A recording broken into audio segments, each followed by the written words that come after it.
Hello and welcome to Fire in the Belly. Today we have myself, Mighty Pete, and we're joined by Joseph McGuire. Good afternoon, Joseph. Good afternoon, Pete. Delighted to be here. Thank you very much. Yeah, listen, it's awesome to have you on, so I really appreciate it. So tell us, who are you, what are you doing, where are you from? Right. Okay. Always start with the easy ones, eh? Okay. I'm originally a Dub and back living here for now. Well, I've been back living here for a number of years, but I've moved around a lot. Lived in several countries so far, and more to come, and in various places in Ireland. I worked for many years as a complementary therapist and healer, and I currently work as a face reader, facial profiler for business and people in personal transformation space. Wow, that's interesting. So tell us, what does a face reader do? I'm now self-conscious, but that's okay. Oh, no, Peter, you're radiant there. I can see it. Thank you. I'll take it. I'll take it. That's good.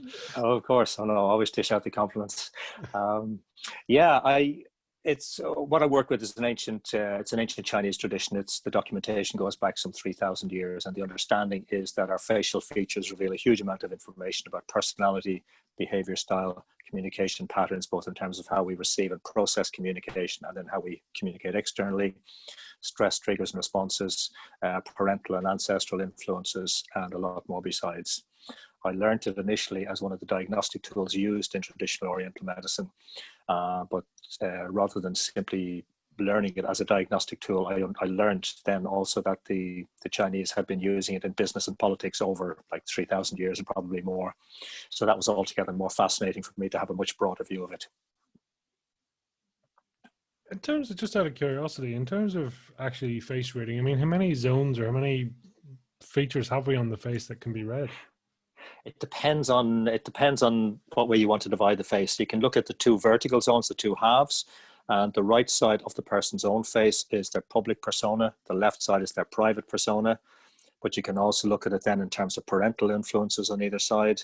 You can look at it in terms of horizontal zones. So the forehead would be one, which would be essentially, to simplify it, you could say the thinking is the forehead zone. The middle section then from the eyebrows down to the tip of the nose would be feeling, and then from the tip of the nose down to be chin.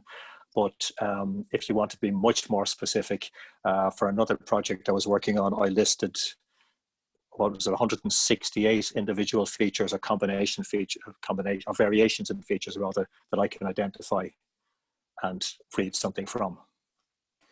And so I'm getting straight into this, but is this would this then be a true reflection of what the person's thinking, or what do you read when you say you're reading? What are you looking at? Okay, it's not necessarily so much about what the person is currently thinking. It's more patterns in terms of how they're likely to behave, how they traditionally behave. The eyes in particular will tell me a lot about where they've come from emotionally, where they're at, where they're likely to be going. There's an old Chinese saying that if you don't change direction, you'll end up where you're headed. So it tells me the eyes, whether one thinks in metaphysical terms, like the eyes are the windows to the soul, the eyes reveal so much about who the person really is. But that's I guess a skill I've cultivated over the last, 40 years at this stage, and really being able to read the eyes in particular. But it's not so much, as I say, it's not so much about what the person is actually thinking right now. It's their habitual pattern of thinking, their system of thinking, whether they're more linear thinking, whether they're more creative, abstract, whether the people who like things in bullet points or like 26 volumes, the old Encyclopedia Britannica, whether people are going to be much more direct and expressive, or whether they're going to be held back and more sort of dependent or more autocratic, or empathetic, non-empathetic. All those things are revealed in the static facial features, and a lot more besides. That's interesting. And you mentioned static there. Are you looking at condition, or is it just the movement of, or the actual response to something?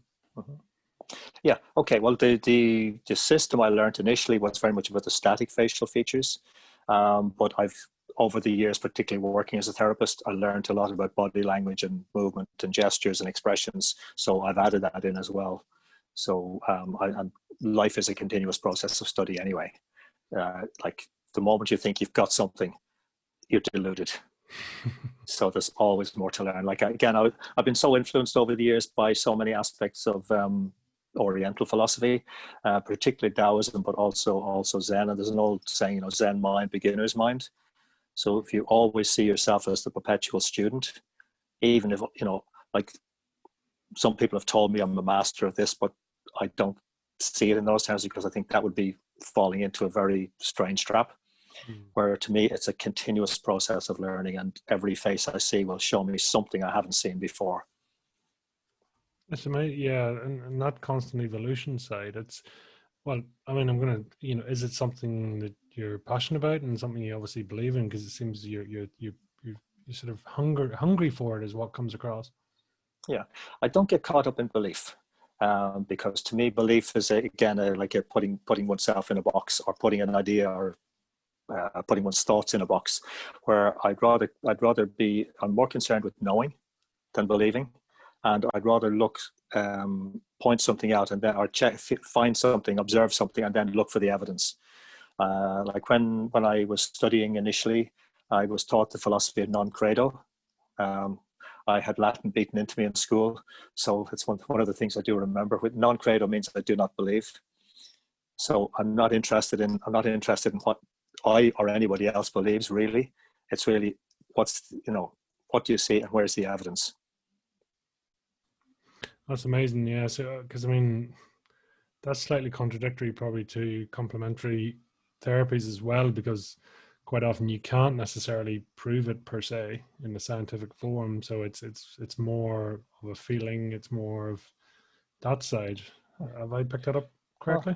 Well, it's interesting what we perceive as science. Science is not homogeneous, and science is not necessarily definitive anyway. Like science is a continuous process of exploring, and one of the common statements an honest scientist will make is, "I don't know." And it's a continuous process of learning, discovering, unraveling, unlearning as well. And if you look at, like, I have a fascination with not so much quantum mechanics or quantum physics, because I don't have a conventional scientific background, and I don't pretend to understand it, but I have a fascination with the lives of so many, and the philosophies and the thinking processes and the outlooks of so many eminent quantum physicists, or people of that ilk, who were particularly there in the first half of the last century. And it's interesting how many of them, like particularly Einstein, Werner Heisenberg, and Schrödinger, how they acknowledged that, and Niels Bohr as well, how they acknowledged how heavily they were influenced by reading the ancient Indian scriptures, the Bhagavad Gita, and that's not proving anything definitively. Those scriptures are not looking to prove anything definitive. I mean, they make statements, but it's not scientifically proven in the narrow sense. But they acknowledged how much it helped them understand physics, which is actually quite fascinating in itself. I mean, I'd once heard somebody describing physics as, what is it? It's laws that just haven't been disproven yet. To say physics is a live science, which sort of, it doesn't necessarily feel about right, but does that make sense? It does. And again, I'm not the person to ask about conventional science, but I would say I have a reasonably scientific outlook, in that I'm continually asking questions, and I'm rarely satisfied with the answer. I don't tend to see answers as definitive. And scientists will also talk about the half-life of facts, and that a fact has a certain period of life until it is disproven. It's like a good rumor, eh? Yeah. it's a very significant half-life. You interestingly, you split and you separated there, knowing and believing. Can you give us your sort of comparison on that and take on that, if you would? Okay. I guess I was brought up in a very conservative Irish Catholic family, where so much was based on belief. Obviously, we can't, in any kind of absolute laboratory type terms, prove the existence of God, etc. But somebody who is shall we say, a devout Catholic will believe in the power of the sacraments, etc., etc. And yeah, how can I put it? It's a great question, actually. My I guess I've seen so many people who would be devout in their religious beliefs, and I would have mixed with so many different communities. Actually, I would have had a lot of Jewish friends over the years, or people of various different Christian faiths, or even Buddhists. Although Buddhism, I suppose, is strictly not strictly speaking a religion, but who would be very devout and who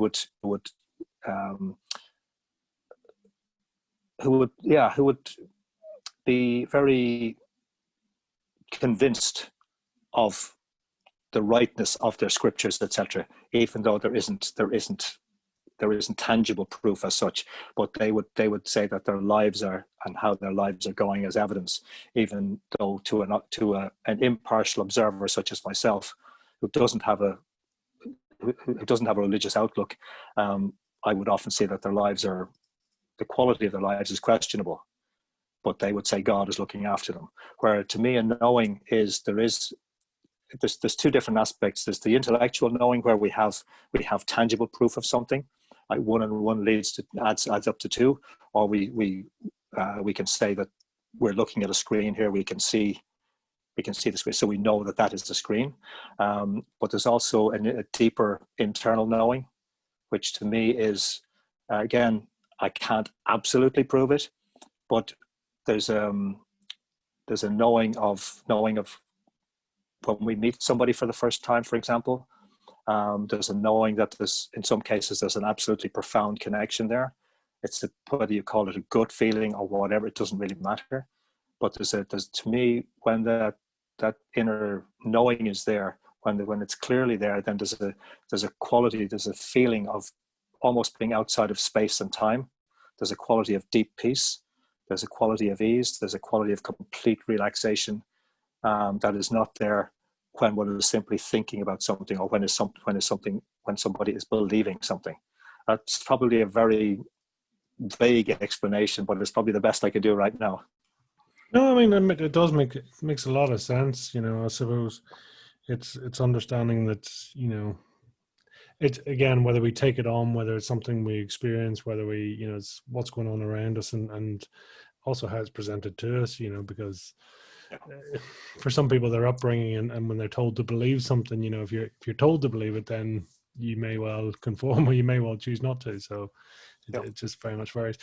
Before we get really into it, and we already have, but what does fire in the belly mean to you? Well, I've been so influenced by Chinese philosophy, and I worked with and studied the 5 elements, or the 5 transformations, for many years. And fire is associated with the heart, and fire for me is heart energy. I know we can talk about fire in the belly, but fire for me is heart energy, and heart energy represents itself in so many different ways. Like one of my favorite heart memories as such is I was working as a therapist many years ago in what was then the family home, and I was working in an upstairs bedroom with a client, and I heard laughter from downstairs. My son was probably about 6 at the time, and I heard this continuous laughter. And afterwards, I found out he'd just watched the first ever episode of Mr. Bean, and that to me is one of my favorite heart memories. That just the sound of my son continuously laughing, and that to me is fire. Fire is also the passion I get from going, the sheer joy I get from going for a run. It's discovery of a new food. It's the connection with very special people in my life. When I'm talking with them and I'm looking and we're making eye contact. It's when I'm at work and I make an observation about somebody and I see them light up, and it's that they have a realization about something that they needed to understand about themselves, that it just not slotted into place yet. Fire in the belly is new discoveries that I discover, whether it's a new piece of music or I read something and I have a realization that something absolutely grabs my attention and I have to know more about it. So there's so many variations there. And that's one of the things I love about that whole idea of fire, because fire to me covers a multitude. It can be a blaze, which is just raging and destroying something, or it can be a tiny flame which creates a light, or it can be something which is like a campfire, which nurtures people. So I can see all the variations in fire. And that's one of the things, that the way my mind works, I love variety. So to be able to see it in a lot of different ways is something that just satisfies me personally anyway. Isn't it funny too, I suppose, with humans, I mean, fire is fire, and how we choose to apply it is our choice too. You know, That's it. as you say, it can be lovely, romantic, connecting. It can be exactly the polar opposite too. Yeah, and even if we look at the bushfires in Australia at the beginning of the year, which obviously caused absolute havoc and killed off a lot of wildlife, did huge damage in terms of human life and habitat, etc. But then you look at how nature is regenerating. So sometimes a really destructive fire can bring about massive positive change as well. So it's having a perspective that says, well, maybe it's not all bad. And from, you know, where does the belly come into play in your world?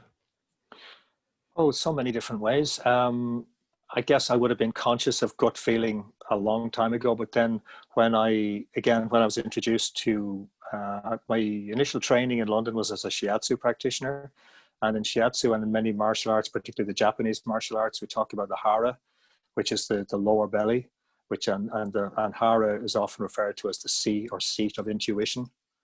And if you look at even images of the Buddha, where he has this massive big belly, it's that he probably didn't look anything like that. He was probably very skinny, actually, judging by what he apparently ate or how little he ate.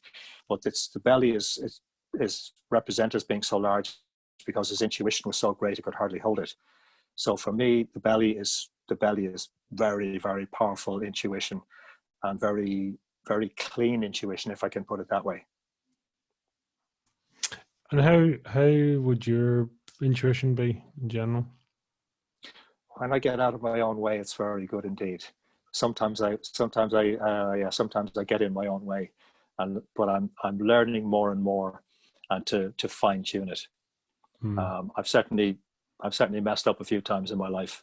That's pretty clear. But the more I get out of my way, and the more I open up to that heart energy, the heart energy for myself, as much as reflecting it outwards, the cleaner my intuition is, and the more accurate, and the more quickly I respond to it and really pay attention.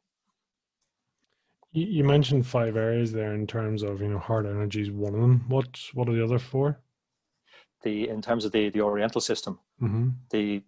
we talk about fire, earth, metal, water, and wood, and each of those elements is associated with a particular pair of organs, for example, but also with particular areas of emotion, particular aspects of our mental processes, seasons of the year. So it's a very interrelated, holistic perspective on things. And they talk about the 5 transformations, but within that there's the cycle of harmony, or the cycle of control, or the cycle of destruction.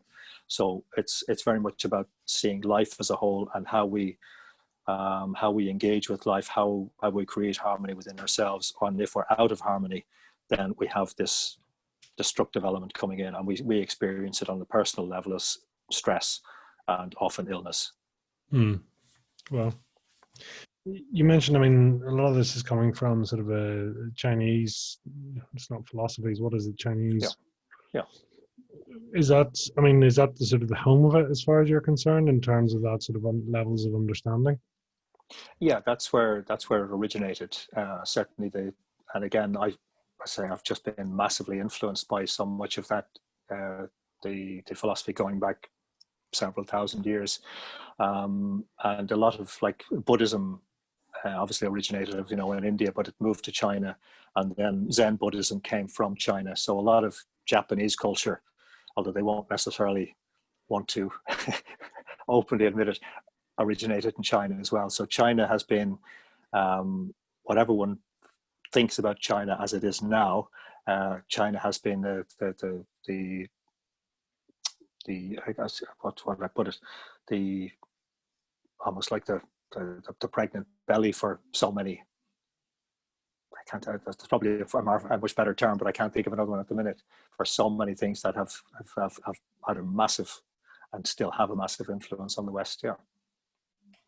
It's interesting, even what you were saying in terms of how you've gone through, you know, in terms of your own complementary therapy and how you've ended up to where you are. I mean, do you feel that you are where you're supposed to be at this time?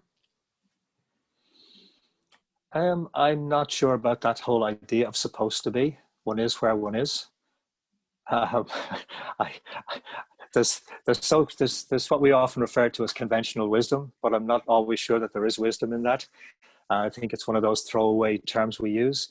So I am where I am, and it's a case of, do I accept where I am, or do I stress about it and fight against it, or do I have a much bigger vision for where I wish to be?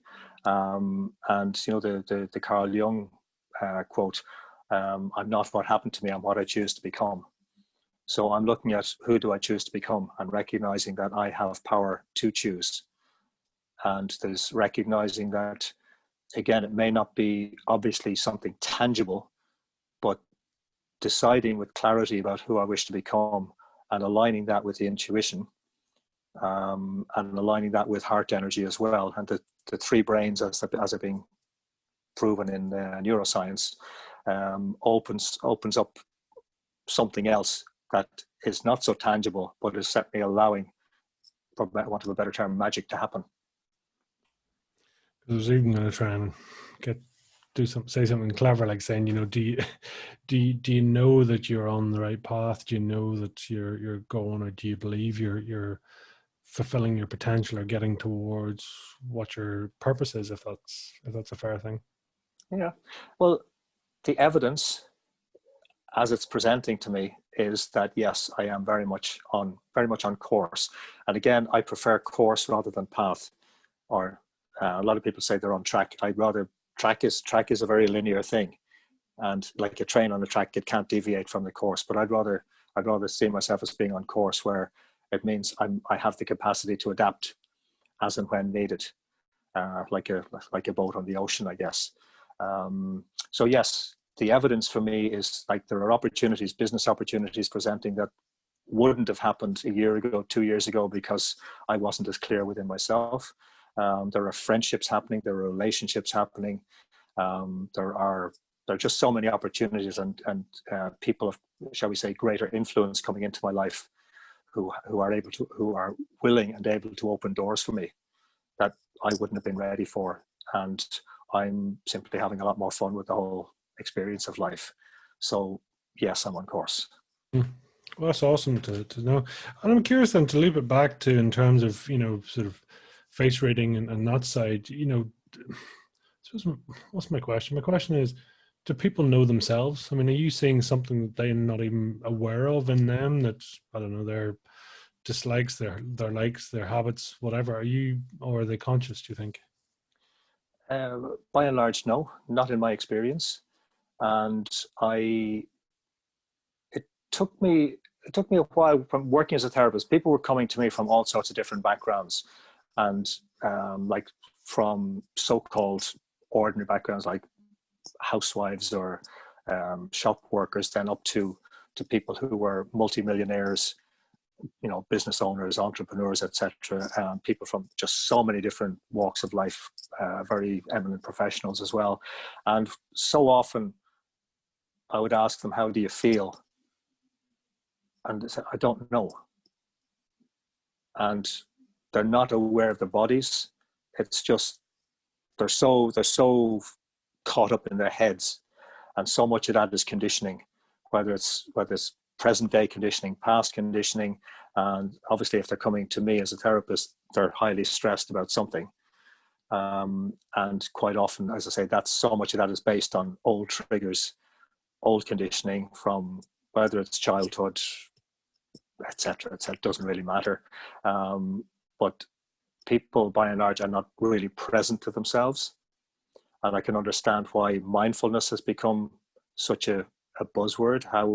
How mindful people are being in their mindfulness, I don't know, but certainly I can understand why it has become so popular in modern life, because again, and it's anecdotal, but my observation over many years is that by and large people are not really present to themselves, are not really conscious of even where they're really at, and where they could be at, what their potential is, and how they can really open up so much more to themselves, not simply to other people in the world, but to themselves, and really, I guess, rejoice in being who they are. I was gonna say, I mean, that's surely is a huge topic to be present to yourself and to Yeah, you of know, course. to be conscious of you. And okay, maybe try it the other way. Is why would you not be conscious to yourself?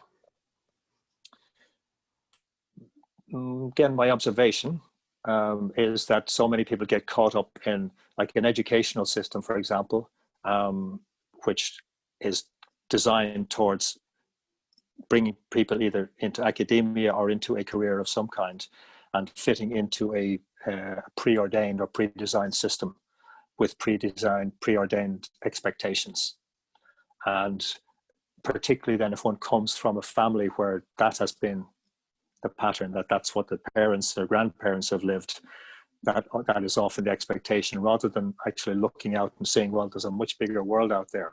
Now we have far greater options available to us now in terms of, like, what the internet can provide, for example, or so many variations on different stations, etc., social media, where I'd imagine you're a fair bit younger than me, but certainly when I was growing up, we obviously not only did not have an internet, we didn't have a TV until I was, I think, 17 or something like that, 16, 17.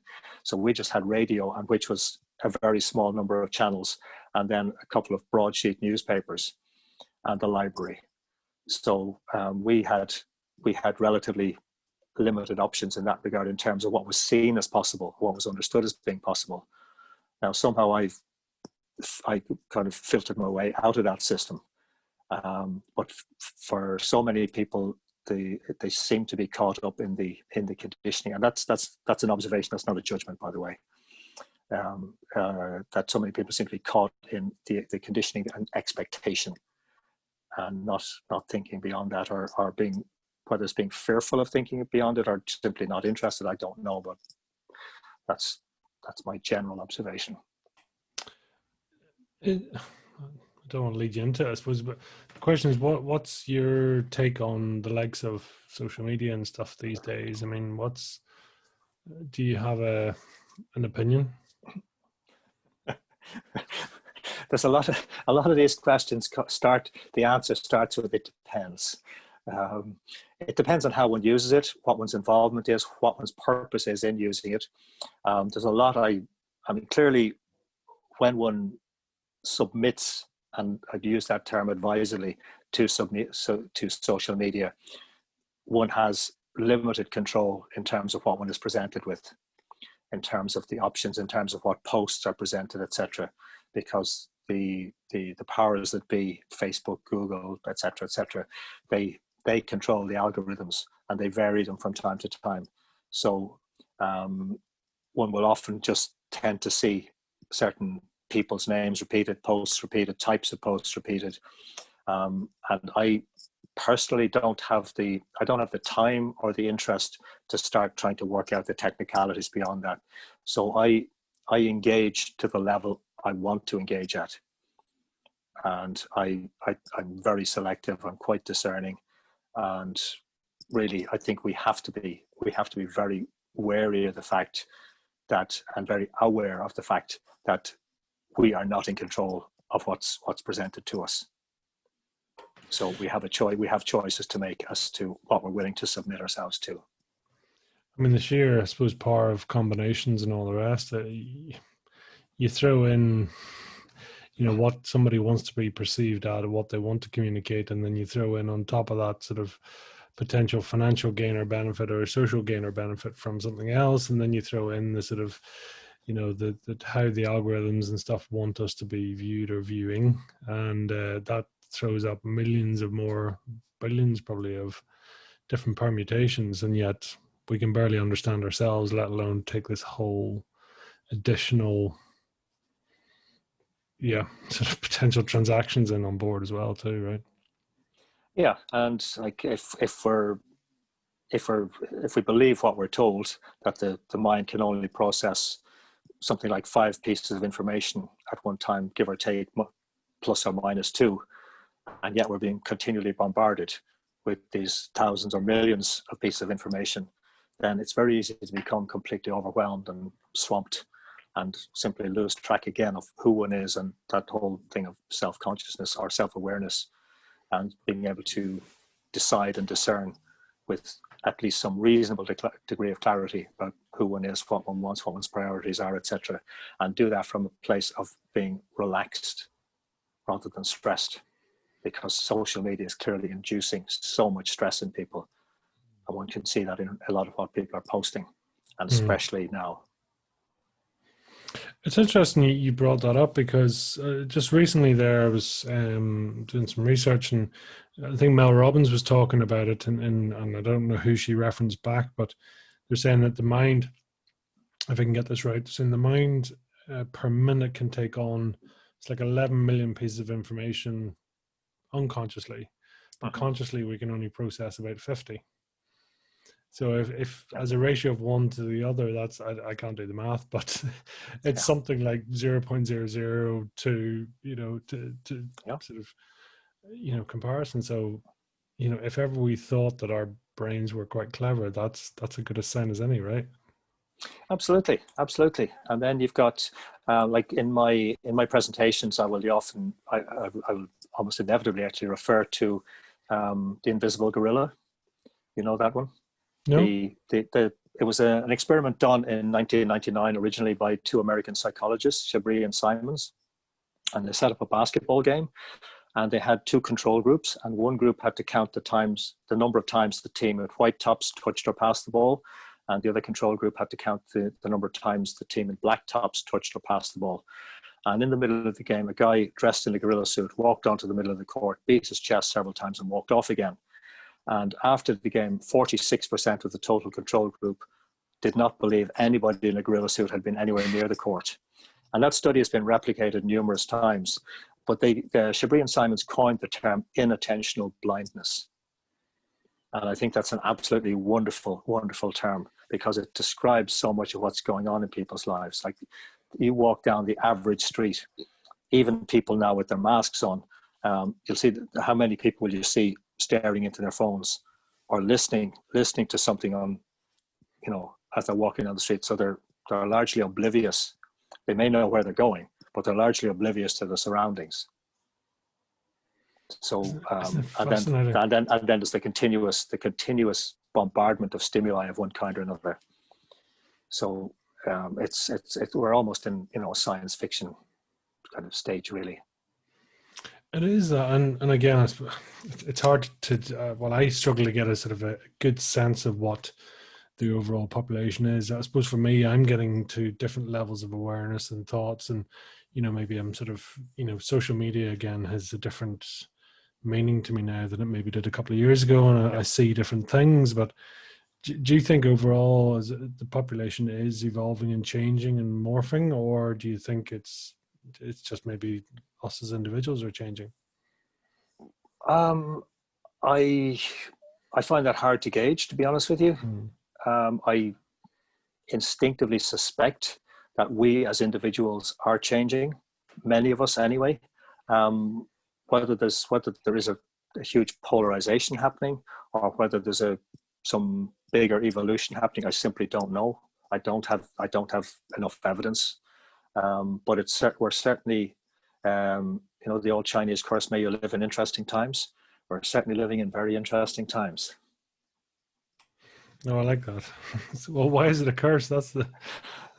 Well, I don't know why specifically it's a curse. Maybe I don't know what the origin of the phrase was, but it's presented as being a curse. So I just take it. But that's my homework now. Find out where it came from. Well, it's interesting too, because I've just said it unintentionally. People would say the word interesting, actually, it doesn't necessarily, it isn't invoking a positive or a negative. It's just something they're trying to compute, so interesting is okay, rather than going, it's not invoking a strong enough reaction to be positive or negative. Yeah, and even how one the tone in which one uses the word. Interesting. Oh, interesting. Like it conveys that conveys a multitude as well. So Sure. It may have been how it was originally said. In your mind, then, so I mean, if you are, you're reading faces and going through that, are you matching it and collating it and collating it to the words as well? I mean, do the words, is that just surface level and actually just confirms what you're thinking, or do the two tally? It depends on the context in which I'm doing it. Like if I'm doing it, if I'm called to sit in on an interview or negotiation, for example, then it's looking for the congruency between the words and the facial features and the expression and the body language. Because that there's a famous study done by Albert Mehrabian back in 1970 at UCLA, and it's very often misquoted, where you'll hear so many people saying that only 7% of the words spoken are, convey meaning, but really the original study was about congruency, and that it was whether people were congruent in their body language, their tonality and inflection and syntax, and the language. That was the important thing. And if you notice or pick up on any incongruency, then that's where you really start to pay attention to, is this person, do they really mean what they say? Are they really being upfront, or are they hiding something, etc.? So it's looking at it in context, really. If it's a one-to-one, if it's an individual session where people come to me for like an individual reading, then by and large they're not speaking. So I'm just taking the information from their face.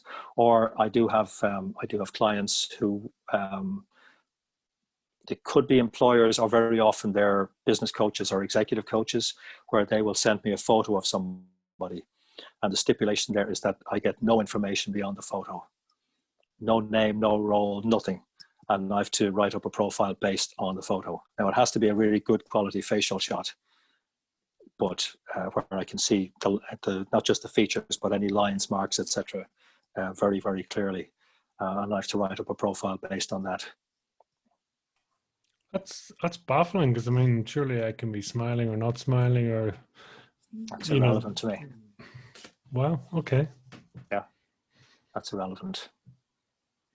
So it's more with smiling or facial reactions. Is that a conscious behavior as opposed to subconscious? It depends again. It depends on the context, and so much of body language is contextual. Like if we're talking about body language specifically, as opposed to reading faces, or body language, and that would include facial expression, movement, etc.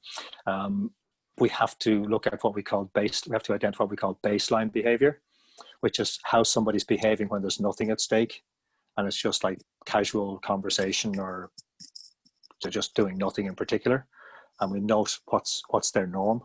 And then if the situation changes so that it's there's a challenge, or there's a stress for whatever reason, it's an interview, it's a negotiation, it's a sale, something like that, then we notice any obvious changes.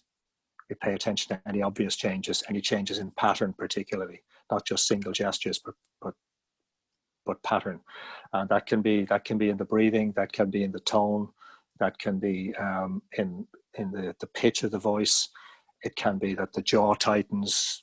It can be that they move forward or they move away. There's so many variations, but context is so important. Whereas with reading the static facial features, that's a whole different thing, because we're not concerned with movement. That's fascinating. It's absolutely fascinating. In terms of what do we tend to, I was going to say react to, what sort of moods or what sort of things tends to be most obvious? Moods. As in, if you're reading a face, I mean, what, I don't know, I suppose, well, how would you categorize? What do you categorize? What's the output from from your, your assessments? Okay, well, I'm looking at the overall personality traits, and like modern psychology tells us that there are no defined personalities as such. Now we get psychometric testing, which often puts people in boxes, but it has, in my experience, shall we say, distinct limitations. But what I'm looking at is basic personality traits, tendencies, typical behavior style, which again will be revealed in the facial features, and then the context in which I'm looking will determine how I describe those tendencies. So, for example, if it's an interview situation, I will be looking at, and I will obviously need to know not just the role but the company culture. So I will need to, then I'll be looking at whether, again, as I mentioned, like whether somebody's how they're going to work in it, how they're going to operate in a team, because facial features can tell you who's going to be a team player or who's going to be a DIY type, who's going to be really driven, who's going to need a lot of support, who's a good communicator, who are the empathetic types, who are the autocratic types. There's so many variations, but so much information available in the facial features. So context is important in terms of why am I doing this. And are these live features as such? I mean, can someone's facial features change, instantly, or are these sort of built up patterns and I don't know, looks that have come over time? I can't say that I've seen anybody's features change instantly. I'd be very surprised. I'd be fascinated if I were to see that. Usually the features will evolve over time. Like, for example, I don't know how clearly you can see me now, but I've got quite a collection of horizontal lines across the forehead and a few vertical ones as well. I obviously wasn't born with those. They evolved over time, but from a face reading perspective, they're all huge. They provide volumes of information about me if you know how to read them. Like when I met one of my most influential teacher of more recent times, and she is half Chinese and learned the art of face reading literally at her Chinese grandmother's knee. And her grandmother was advising all the Chinese business people in the local community in San Francisco. So she learned it there and then went and studied the ancient texts. But when she met me first, she looked at me and she said, asked me, what happened when you were 28 that had a negative impact on your finances? And I had to think about it for a moment and said, oh yeah, then I got married. So there's so much information that can be read if one knows how to read it.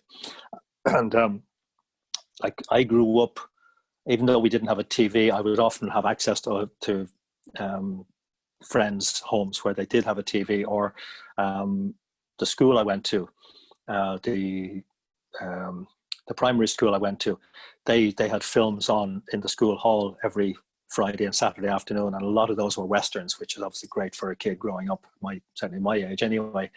And I particularly had a fascination with the trackers, the people who could read sign. They'd look at the ground and be able to say, oh yeah, there were 4 men went that way, and this horse was lame, and all that stuff.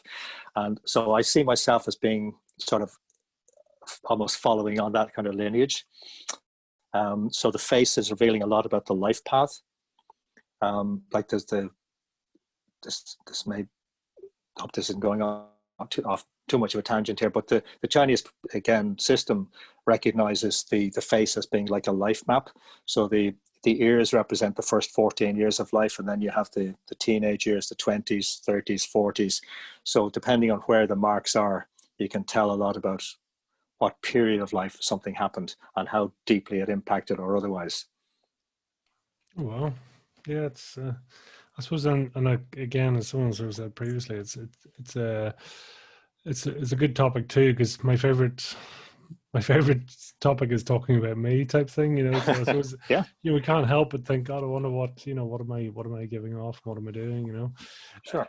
It's take us right back. I mean, who's Junior Joseph? You know, what, where did this all start? And you know, give us a sort of an overview of how you got to where you are.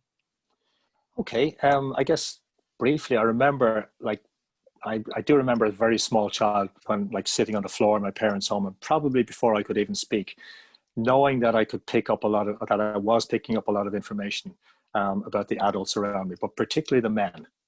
For some reason, I could read, and I'm not like intimate details. You know, like I obviously wouldn't have had the tools to recognize them anyway. But knowing that I could read a lot about character and personality, and who was being real and who was hiding stuff, and I just instinctively picked that up. And then when my father started to bring me to football matches, I think from probably the age of 4 or 5, I realized I could see a lot of the patterns that were developing in the games.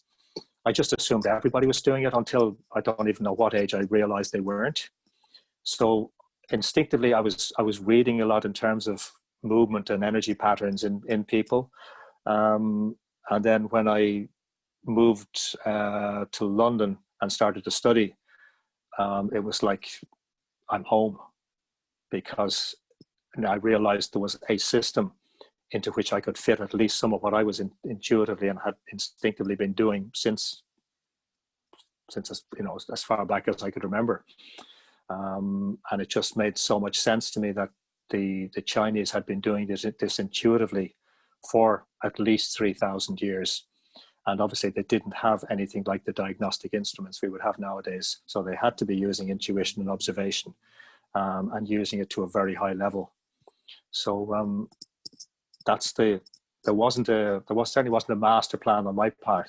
It just evolved the way it did. Was there a this level of reading? I mean, did that come apparent in either your parents or anything else, and or was there anyone No, around you sort of showing similar traits? no, no, no, no. Not that I was aware of anyway. Certainly never introduced to anybody like that. And was it? So I never quite fitted really. So I was always kind of an outlier. Hmm. Well, how was that as a kid? I mean, because kids generally tend to struggle a little bit if they are outliers. Not necessarily struggle, but they're just different.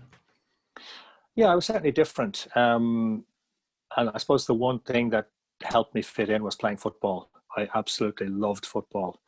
Like as I said, my father introduced me to football at a very young age, and I can remember playing on the street with a leather football from the age of 4, and I immersed myself in that. So the fact that I loved football, was relatively good at it, was my way of fitting, because there were enough kids around. There were always enough kids around who loved playing football. So that was where I fitted. But in terms of how I was viewing life, I don't know that I had a sense of humor. I had a sharp tongue, and slagging was just something we all did. So I could fit in with that. But in terms of, but I used it as a weapon to protect myself as well, because I was certainly a lot more sensitive than I allowed other people to see. But that did cut me off as well. So there was the outgoing side in terms of the football and the slagging, and then there was the whole other side which didn't find expression. So, what was Junior Joseph going to do when he grew up?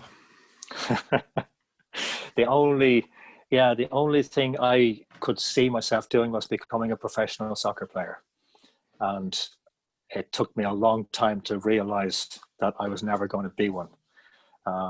Like I was probably 19, 20 when I was in many ways I was really innocent about the world, and it was probably that age before I realized ain't going to happen.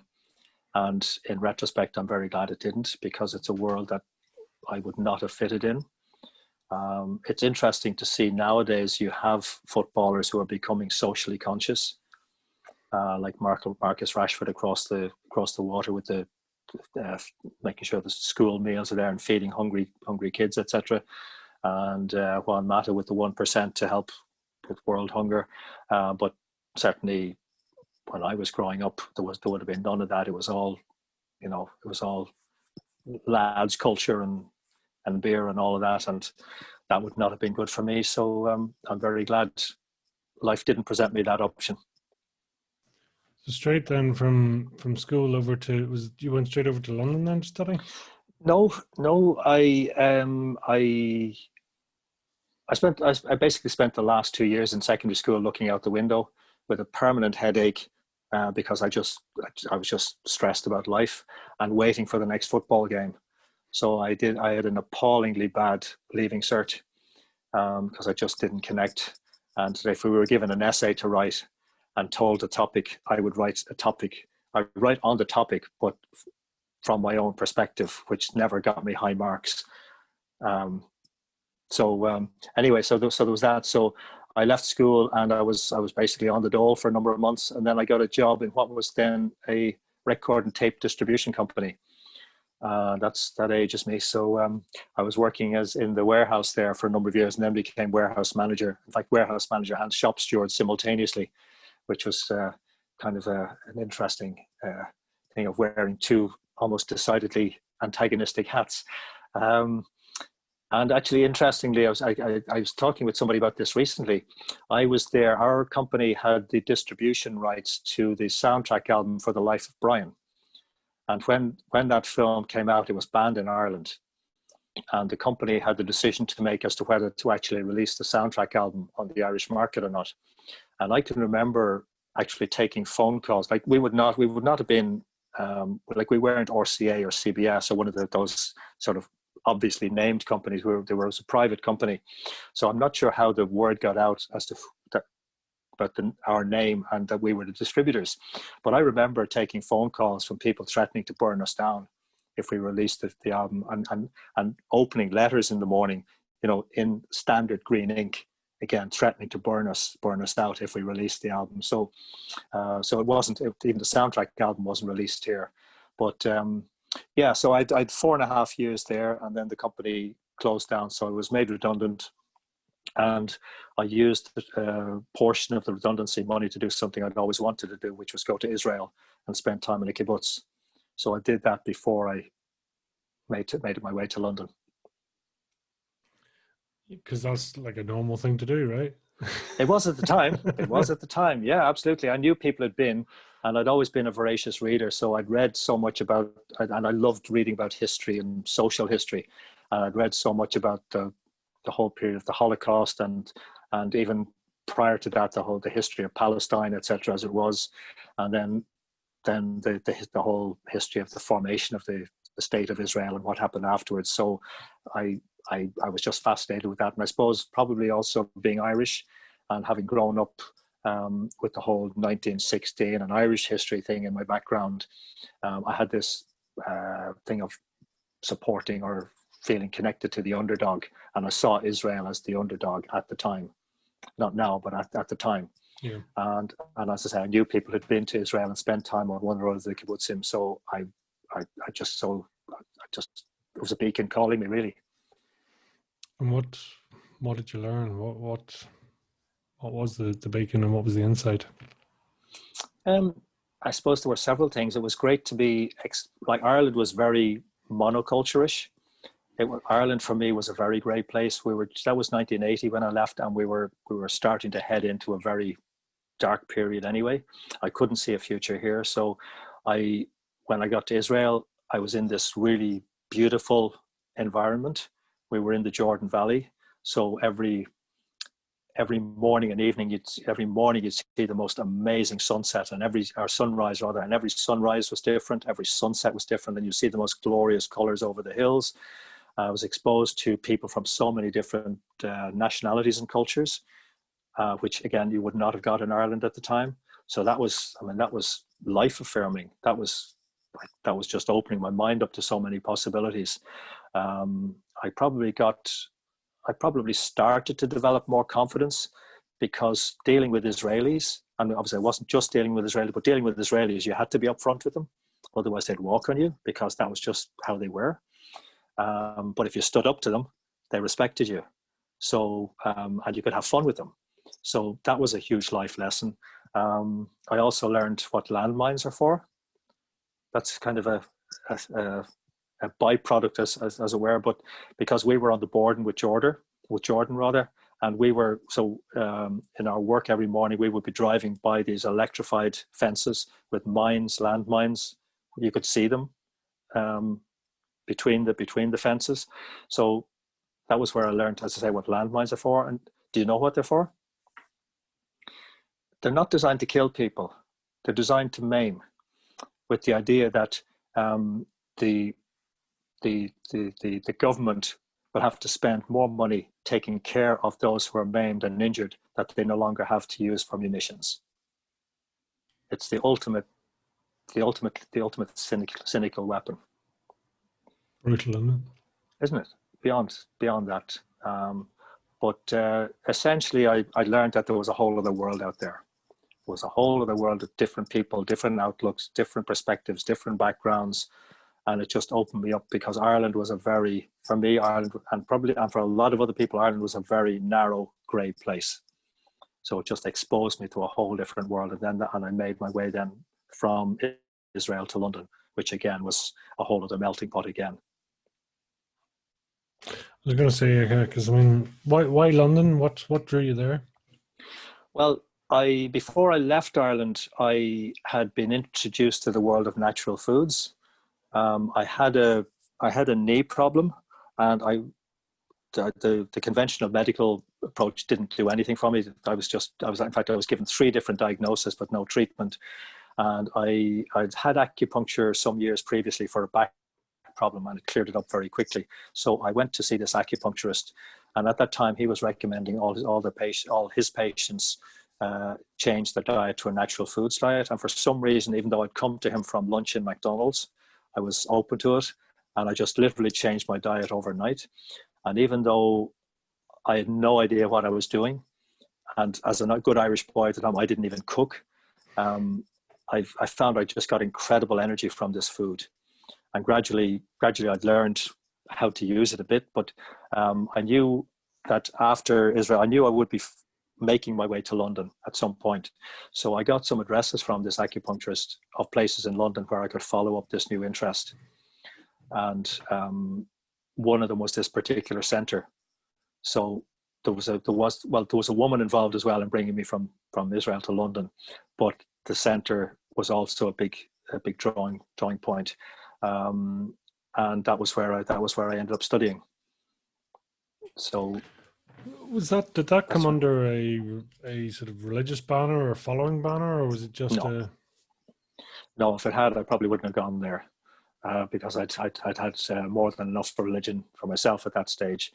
No, it was very much about natural foods. There would have been I guess a Zen influence, probably to a lesser extent a Taoist influence, but certainly a Zen influence. But it wasn't anything overt. It was very much about using natural foods and how to use them, and then using natural medicines. And I say that was where I trained as a shiatsu practitioner and learned to read faces. So that just became, I guess, central to everything I did since then. Give us an overview of shiatsu and in terms of, what the principles, and you saying you so the face definition came out of that, or the face reading. Yeah. But shiatsu is much bigger than that, surely, isn't it? Well, shiatsu is a form of hands-on treatment. It's often referred to as acupuncture without needles, in that one is using primarily thumbs, fingertips, and palms to stimulate the meridians and pressure points, the same meridians and pressure points that are used in acupuncture. So it's used to treat quite a wide range of conditions. Typically, it's practiced on the floor, that the patient is lying on a thin futon, and the practitioner then there's a very distinct meditative element to it, in that because the practitioner is on the floor, they're using body weight rather than physical strength to apply the pressure. And one learns a whole, I guess, tuning in process in terms of palpating different areas for diagnostic purposes to diagnose the condition of the meridians and where treatment is needed. So whether one uses, so it's a combination, it can be a combination of very specific pressure points, individual pressure points, or combinations thereof, or holding into areas and almost like palm healing, as well as then movement of limbs, stretching, etc. So it's a combination of a variety of things, all geared towards the individual need at the time. Hope that doesn't sound too general or too vague. No, it makes total sense. Because like I said, I know it's always good to ask the question if you're not sure, and that's, I appreciate the clarification. So, I mean, were you able to sort of make a living out of this? As because obviously it was just as you were getting started. Yeah, I lived in London for 4.5 years, and I studied over that period of time. And I was also working with one of my teachers in his health food store. Actually, was actually another Irish guy. So I got a lot of practice in terms of face reading initially in the health food store, because as soon as somebody would come in, he would ask, okay, what's his condition? What's her condition? So that was really full on. But it wasn't until I moved to Hamburg in 1985 with my then girlfriend, now ex-wife, who's German, and to work in a center in Hamburg, which was a smaller version of the place we had met and studied in London. So that was where I started to practice. And thankfully, even though I didn't speak German at the time, I had to learn. I had to initially work with an interpreter. They had a contract to teach, I think, 3 shiatsu classes a week with a local university. And then, so I was handed that, and then I started to practice there as well, and I started teaching my own courses, and I also connected with the German equivalent of, I guess, the VEC in Ireland, the Volkshochschule. So I connected with a variety of those around northern Germany. So I built up a circuit, I guess, of places I would visit to teach weekend courses. So I actually did pretty well over there, yeah. As a culture, I mean, how did you find it, sort of Germany? I find different parts of Germany are very distinct from each other. Hamburg is one of the 2 city states in Germany, and it was one of the merchant states, and it prided itself on certainly at that stage, having more millionaires than any other region of Europe. And there was a certain, I suppose, general snobbery about Hamburg, but I'd say it was probably the most socially cold place I've ever lived. And I found that even a lot of Germans, particularly if they weren't native Hamburgers, often found it difficult to settle there for whatever reason. Whereas like Cologne, for example, where my ex-wife comes from, I found that to be a really warm place, like socially warm. Munich, I would say, is a lot warmer. Berlin can be so much warmer. So it depends on where one is in Germany, I guess, and how one is oneself. But like I did make some great long-lasting friends there. But I equally, when it came time to leave, I was more than happy to leave. As was my wife then, even though she was a native to Germany. Well, it's interesting that, I suppose you pick up on different things at different times. And again, I suppose it also depends on how you are in yourself at that time as well. Absolutely. Yeah. Yeah. So exiting Germany then, where did you head to? Back to Dublin. Yeah. So I've been, so I've lived that was late 88. So I've lived most of my life since then in Dublin, bar 6.5 years in different parts of Wicklow. But equally, I know I won't be staying here because even though I'm from Dublin, I don't have any particular affinity with Dublin. It just happens to be where I'm from and happens to be where I am. But I do have, I have huge desire to be somewhere sunnier and brighter. And I have a love of Italy in particular, and I'm slowly learning Italian. So somewhere warmer is calling. Now, I don't know exactly how long it'll take because there isn't a set plan at the moment. And there's likely to be somebody else involved in the decision as well. So it's on the cards. Yes. I mean, do you set goals for yourself? I mean, what's your overall sort of functioning or living mantra? I mean, I'd say intentions rather than goals. Okay.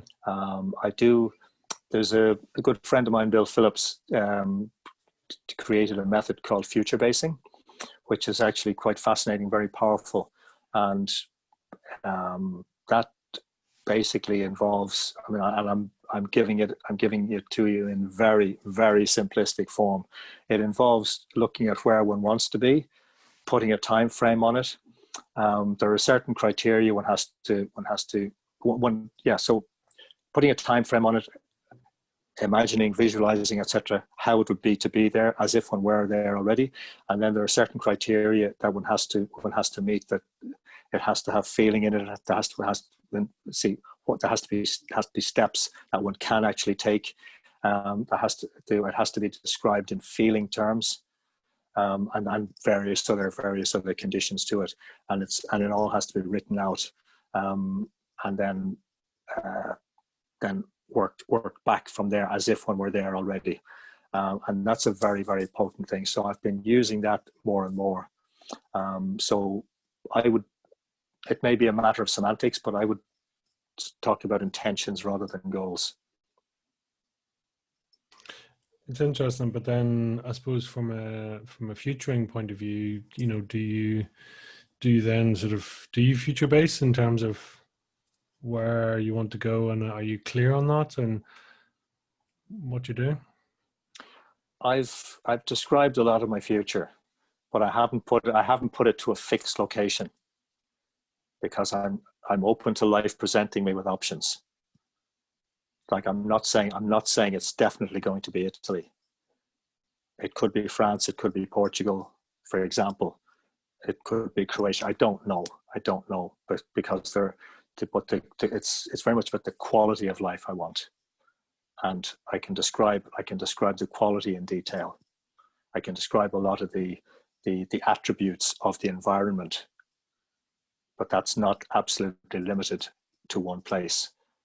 But I know when I connect with it, I will know it, and I know I will connect with it.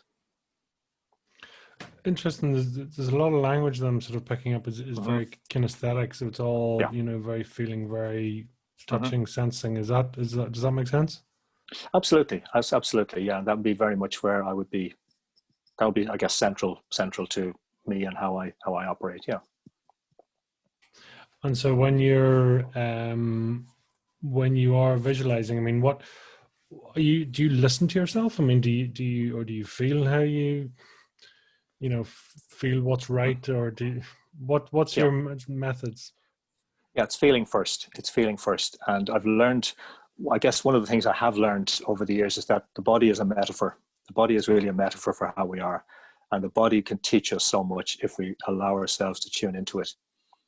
So whether something feels right or feels off, if we're feeling stressed in the body, that's telling us something we're off course. If the body's feeling really right and easy and light and all of that, then it tells us we're very much on course, even if we don't know the specifics of our direction or exactly what's happening.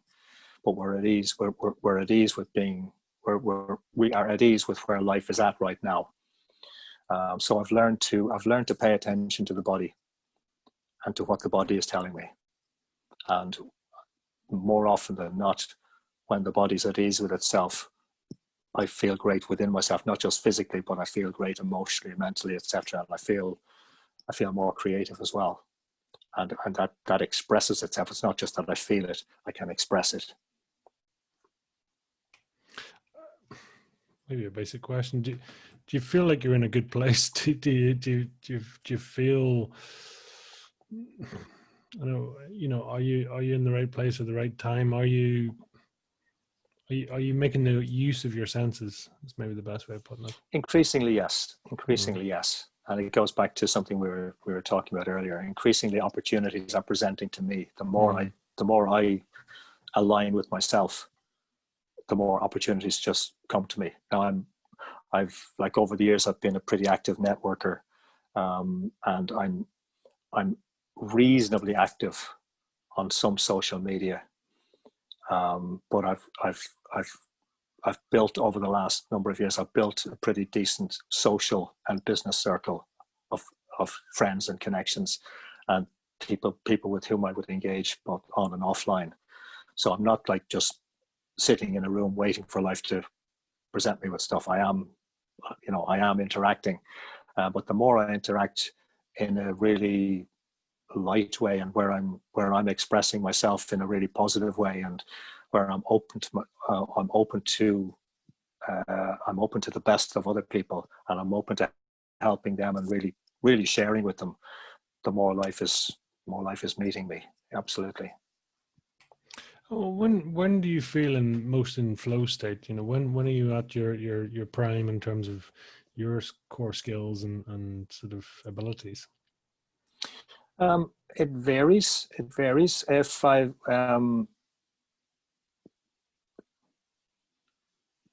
love running. I haven't run for the last few weeks because I had back strain, which kept me out of action. But I do love running. I'm not running competitively. I'm just running for my own pleasure. Certainly, there's a flow in that. I learned something called ski running some years ago. Did some classes with a woman called Katrina McKiernan, the former European cross country champion. She may even have been world champion. Can't remember, but she was a champion anyway. So I did some classes with her. So I learned a particular style of running called ski running, and the body still remembers that. Certainly when I'm doing my work, particularly, obviously that has been curtailed, I guess, in more recent months. But certainly when I'm working with a group of people in a room, I'm very much in flow. When I'm physically moving, I'm in flow. Or when I've been sitting in meditation for a sustained period, and particularly doing that regularly, I'm very much in flow. And then there are other times when it's just simply there. But it is about cultivating good habits and paying attention to what I know works for me, and letting go of a lot that doesn't. And that letting go process, I mean, is that something that you've had to learn to do, and is it something that's sort of built up and ebbed and flowed in time? Definitely, yeah. I'd say it's probably something we've all had to learn to do. So there's been, because there's so much of, I don't know, certainly my upbringing that just didn't fit for me, and then I've certainly taken a few, shall we say, detours through life, where I went down a few dead ends. So it's been an ongoing learning process. But the more I open up to myself, the more life meets me, and the more lightness I find in myself, the more joy I experience within myself, the more life says, "Hey, more of this, please." And it's almost like life is calling. I can feel life calling me forward, because those opportunities are presenting in ways that they weren't when I was more stressed or feeling out of touch with myself. Yeah. That's quite revelation, is it? It's just quite something to actually get to that point of, I suppose it's my perception is that's a big revelation. Maybe it is, maybe it isn't, but to come to that point of actually knowing who you want to be, or to accepting yourself and going through this whole process. I mean, does that make sense? I don't know whether I'm Yeah. I guess there were times when I probably didn't like myself very much, or didn't see great value in myself, and, as I say, took a few detours.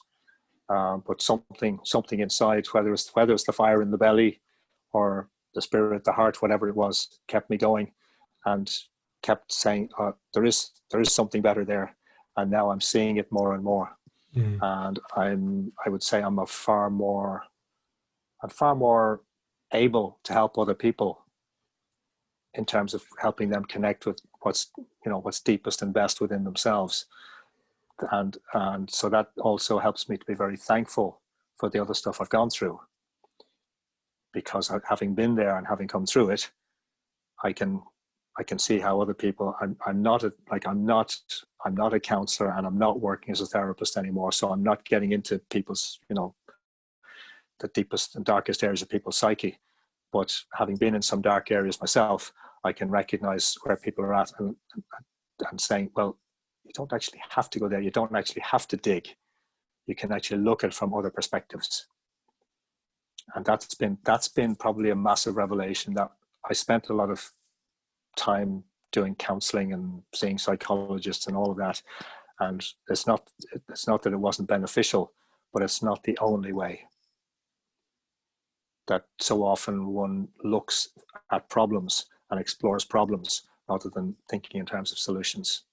And I'd rather think in terms of solutions and where does one want to be. And it just opens up a whole other array of perspectives, or at least one perspective to start with. It's interesting, because I was going to ask, whether you sort of typically are pleasure-based or pain-based, and just, I suppose, in the general human psyche. But if I've understood that question correctly, it's now very much pleasure-based. Now it is, yes. Yeah, it wasn't always. It wasn't always, but that's been a huge and invaluable change over the years. Yeah, absolutely. Were there certain times through this? Again, it wasn't journey. What was it? Path? No, it wasn't path either. Course. The course. Sorry. Was a certain standout points for you? It's certain where massive change came, and I mean, there's a particular expression I kind of like, and it seems to tally with a lot of people in terms of from great overwhelm comes great change. And I'm just wondering, is there certain times that you would pick out for you that have brought great change? There probably have been, but a lot of the most significant change has been gradual. There's probably a few standout moments. There was one certainly with my father. We weren't close when I was growing up, but then we became close in the last few years of his life. And I got married in Cologne in Germany. My parents and my sisters came over to Cologne for the wedding, and I spent the morning out around just taking my father around the city of Cologne, so just to spend some time together. And we had a really good conversation. But at that stage, our relationship was great. Excuse me, and we could just talk really openly with each other. And he said that he realized that he had made many mistakes with myself. And I've two sisters. One is 3 years younger than me, and then the other girl is 16 years younger. She was born with Down syndrome. It's the family surprise. But with myself and my next sister, he said that he realized he had made many mistakes with us growing up. But he had no regrets because he had done the best he could at the time. And that to me was something very profound to hear. And that has stayed with me. It's many, many years ago now, but that stayed with me because I thought, I hadn't really thought of it in those terms. But that level of acceptance of self and letting the past be, that was quite profound for me. And I guess then there were other things where, like when I separated from my wife and family, my choice, that was both devastating and necessary. And I learned so much through that. I remember the day I separated and moved into an apartment, I thought I was going to have a heart attack with the stress. But ultimately, it started to open up life in a whole different way. And thankfully, I did retain great relationships with my children. So there have been a series of, I guess, significant events, but a lot of them kind of evolved gradually to a point where I realized, there's 6 months or 8 months gone by, or whatever period of time it was. And now I get it, because sometimes I can be a very slow learner.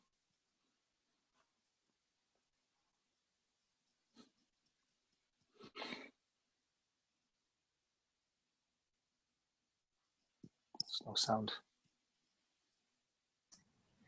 Sorry. What's a particular superpower for you? What's a standout quality that you have?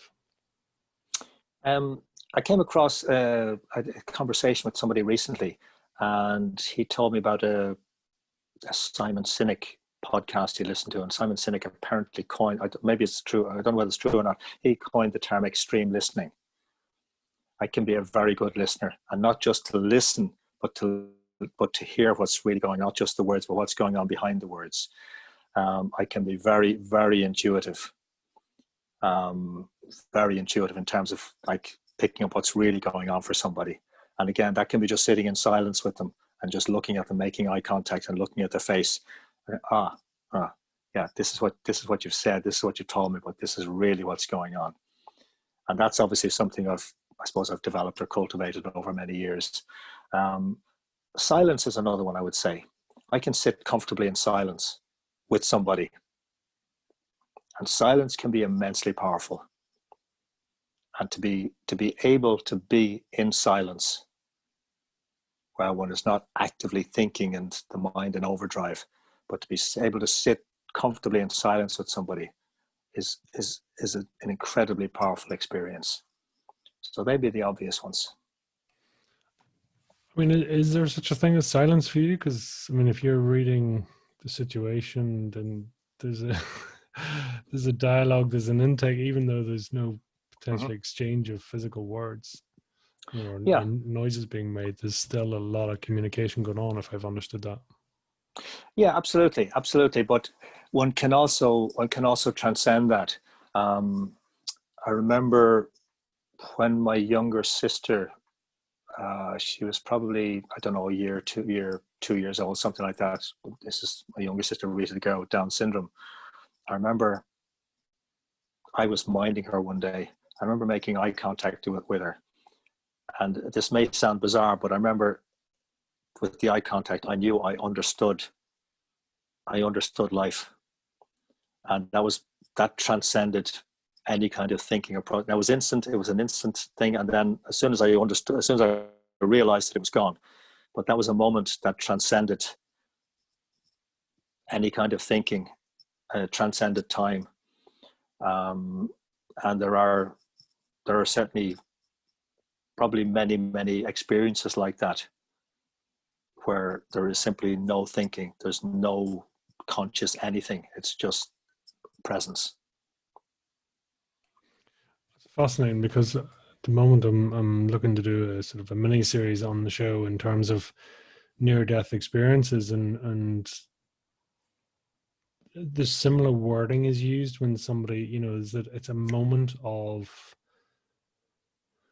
unbelievable understanding and connection and enlightenment or awakening, whatever the words that it chooses, but that moment of connection and just understanding is quite something.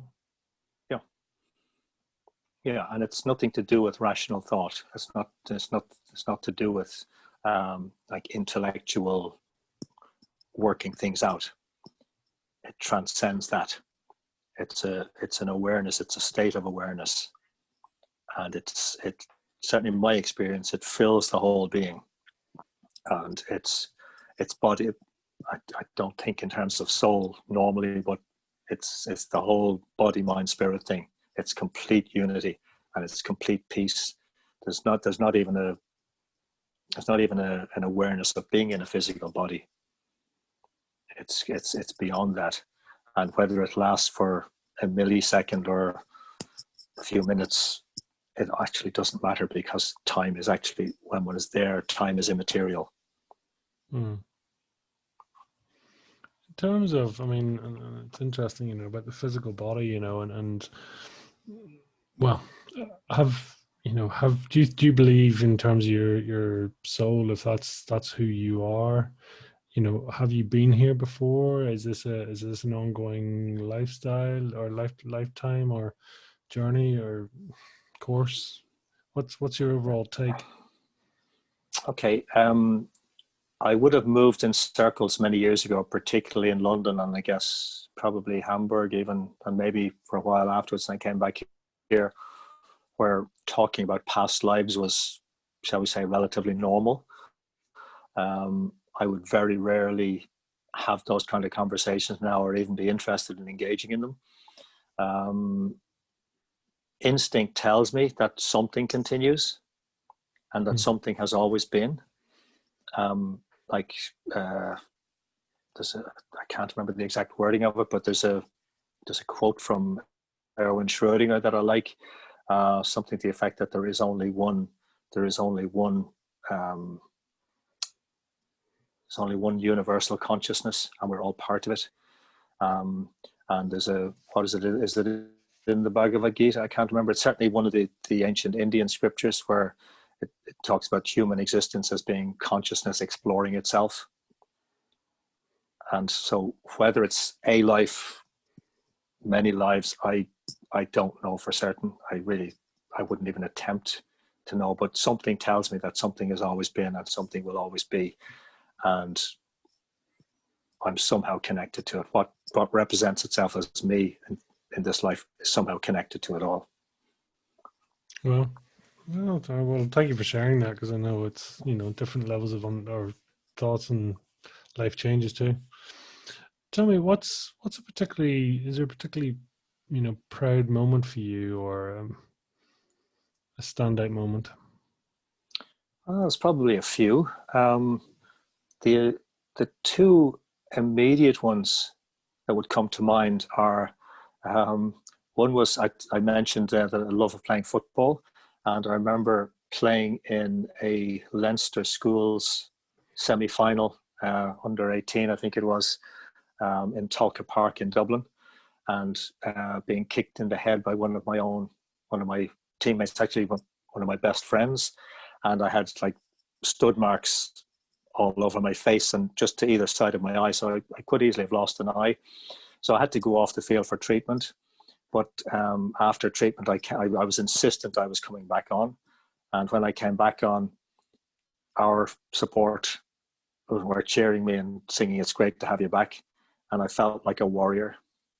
And that whole warrior image, I guess, had been a big part of me growing up anyway.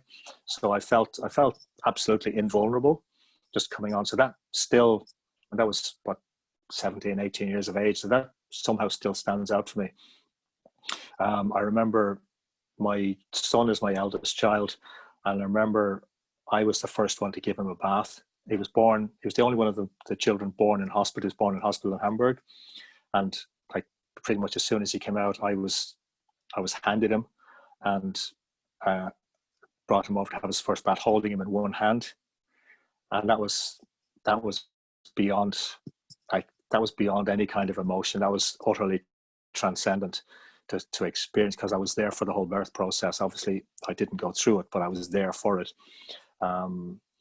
And to experience a new birth, a new being coming into the world. And I'd actually, a couple of months, I think, before my wife became pregnant, I remember lying in bed one morning in Hamburg and knowing Fionn is coming. I don't know how I knew it, but it was like I knew him already. And there was only ever one. His name was Fionn. It wasn't a question of whether it was a boy or a girl. It was Fionn. And so Fionn was born. And that experience of being born and holding him in one hand and just cleaning him and just holding him, and the sheer wonder and joy and everything of it, because it's every possible positive emotion you can imagine and beyond. So that really stands out. There have been moments of meeting people where, like, I met somebody back in February, and we've become particularly close. But we had met briefly at an event, and then the next morning we happened to be in the same hotel, and we were passing each other at a buffet, but we were about a meter apart, and we both felt as if something had hit us. Like it was almost like a massive physical impact, and we both realized, oh, there's something going on here, and that was beyond powerful, and we have connected incredibly deeply since then. So there've been a lot of different standout moments, and equally, life is increasingly a standout moment because I'm opening up to myself, and because I'm opening up to the greater part of me that was, I guess, held back or restrained for so long, and finding that it just gets better and better. So what's a guilty pleasure for you then? I don't do guilt. What's a No guilt. pleasure? Well, what's a pleasure? Oh gosh. Oh, there's so many. There's so many. Having having a coffee with a special friend, just sitting together, really connecting. Um, there's there are different pieces of music that just touch me, and it could be like it. That could be a classical piece. It could be a jazz piece. It could be flamenco. It could be reggae. It like it could be any different. There's so many different things there. It could be a piece of writing. Um, like there are different poets or even novelists who would I'd read something and oh, it's just it just connects with me. It just again this that word transcendent comes to mind. Just a transcendent feeling or impact. Um, Certain people will have that impact on me. I just meet them. I don't even have to meet them. I think of them, and I just wow, just the sheer joy of knowing they're in my life and knowing I'm in their life is beyond words. So there are so many pleasures there, and um, increasingly, I'm just finding pleasure in the simplest of things. Um, like cleaning can be a wonderful meditation where you just I don't want to take it up as a profession, but it can be just the most wonderful meditation and to feel you've got it done and the place looks so much nicer and neater. Walking can be such a pleasure. So there's so many that they're multiplying. What would be a sort of a quiet place for you? I mean, you mentioned walking there. I mean, is there other areas that you would go to clear the mind, sort of go further? You mean physically or? Sure. Um, yeah, I mean there are places in the world that have particular qualities for me.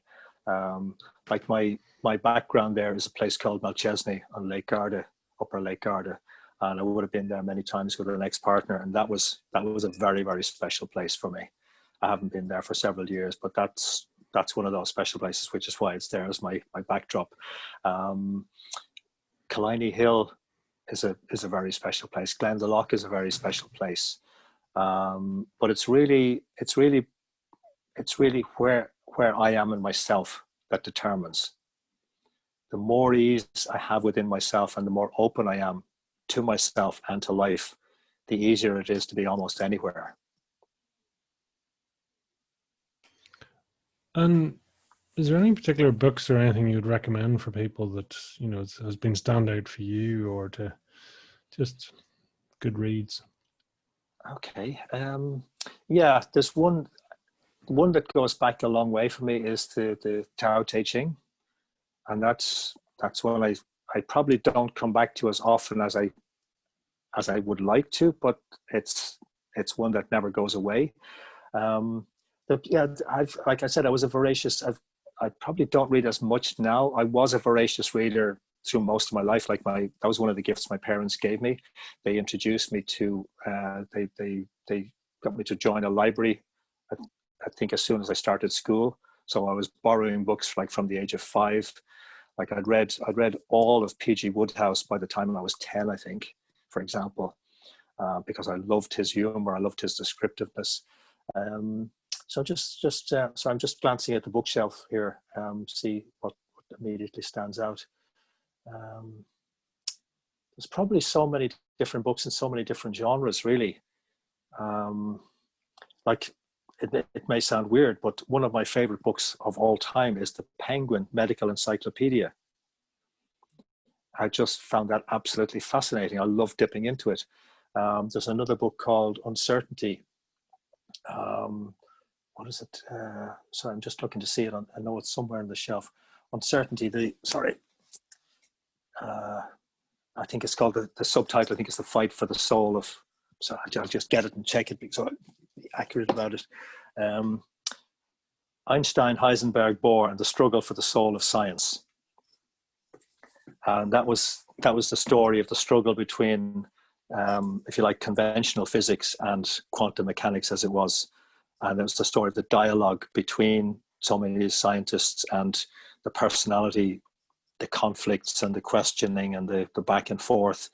And I just absolutely love that book. Born to Run is a book I love by a guy called Christopher McDougall. That's about the greatest race never recorded or never reported.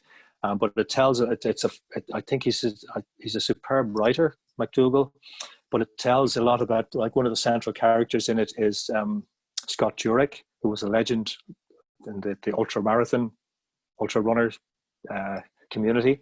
But it's a story about a race in canyons in the depths of Mexico, and the various characters. But it also tells about the history of running and the history of human structure in terms of why we run and all of that. And that's a book I've read 2 or 3 times, and that fascinates me. And that restored for me the desire to run, which I'd kind of lost for a period of time, and that feeling of just the sheer joy of it. So there's 3 or 4 books from widely different perspectives, but that's partly also how my mind works, because my mind tends to work more as a kaleidoscope than in any kind of linear way. No, it's awesome, because I mean, I suppose even with the Scott Jurek stuff and the Born to Run is like chi running probably comes into that as well, in terms of there's a great takeaway, because it's a book I must say I love as well, and my takeaway from that was flow, and that's kind of what I'm also picking up through you as well, is that getting into a flow state. Yeah, absolutely. Yeah. And that can be in any area of life, like in the area of positive psychology, like Csikszentmihalyi has written a lot about that, and flow in the business world. And that's something I'm increasingly looking to bring through in my work. I'm not where I want to be with it yet, in terms of being able to express it, and in terms of being able to express it not just with clarity, but in terms of putting it into some kind of coherent structure. But it's certainly part of that's part of the fire in my belly.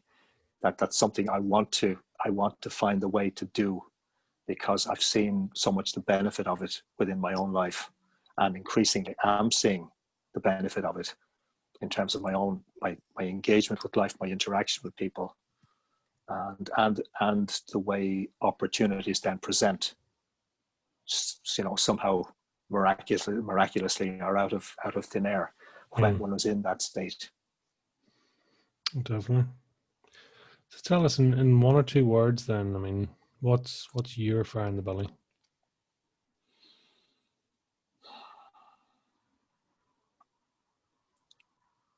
The immediate word that comes to mind is laughter.